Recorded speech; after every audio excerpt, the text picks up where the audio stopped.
you guys so much for Incredibles and Incredibles 2. I was 6 or 7 or 8 when the first one came out. And we feel very old now. Yeah. So to be here to interviewing you guys for the second one just is so surreal. So the first question I want to say is, will I have to be another 14 years for the third one to? The 14 years was never a plan. It just sort of happened that way. I got interested in other things, but I was always interested in returning, because the most fun I ever had making a movie so far was the first Incredibles. And it was the only one that I've been able to do where I had the initial kernel of an idea and got to take it all the way through to completion. Everything else that I've done started somewhere else. Someone else had an idea, a property pre-existed, a book existed, whatever. And so I wanted to do it, but it just, life happened in a different way. And, so I would not say yes or no to that. I would say, it was never a plan, and probably is still not a plan. Gotcha. Yeah. But if we hadn't done it, you couldn't have grown up to become a reporter and interviewer. I know. Right? If we'd done it 7, 8 years ago, man, this wouldn't be happening. I wouldn't be here. So That's y'all right. y'all waited till the perfect time. So there thank you you. go. We did it for you, man. So you guys really showed off Jack's powers in this one. What was the decision to, instead of just sticking with the original powers we saw in the first one, what made you just go all out with this one? The concept goes back to the initial idea that I had, and that was I was trying to look for new powers when I was first getting into it, and I went to a comic book shop. And I don't know superheroes as well as people think I do. I was more of a movie guy. And so I got superheroes secondhand a little bit. I read some comic books, but not too much. I'm pretty ignorant. When I was going through the comic books, looking at the powers, I realized every power had been done. Then I had the idea that was key, which was, I'm not that interested in the powers. I'm interested in family, the family dynamic. I'm interested in how brothers relate to sisters, how sons relate to daughter, or to parents, and all of that stuff. That's what I'm interested in. And I'm interested in how superpowers can comment on that. So I built the superpowers around their position in the family. Okay. Men are expected to be strong, so he's Mr. Incredible strong. Moms are pulled in 10 different directions at once, etc.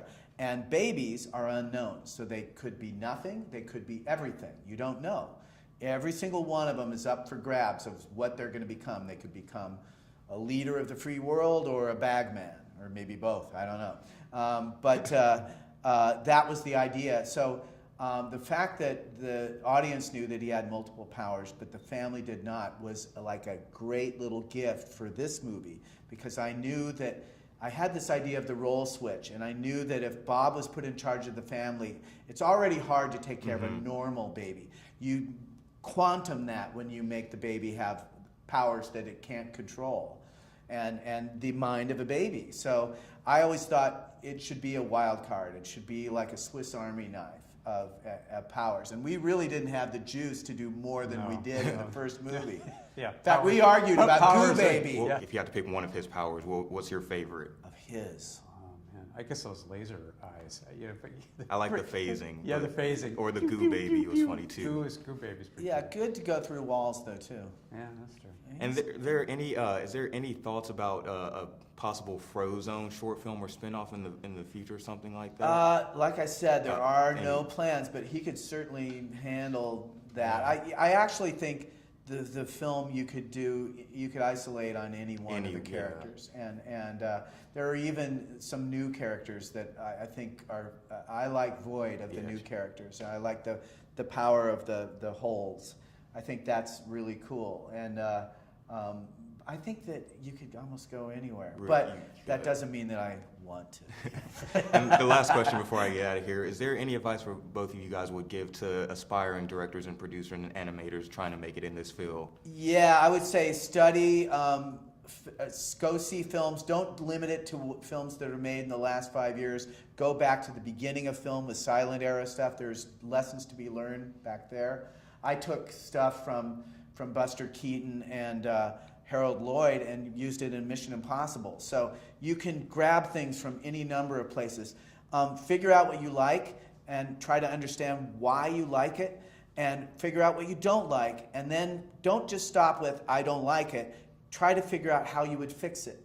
And everyone also carries movie studios in their pockets now, so take that freedom and run with it, because it was much harder to make films physically when I was a kid. You had to get film, and it was expensive, and you had to send it out, and you wait for it, and you could only shoot this much because it's expensive.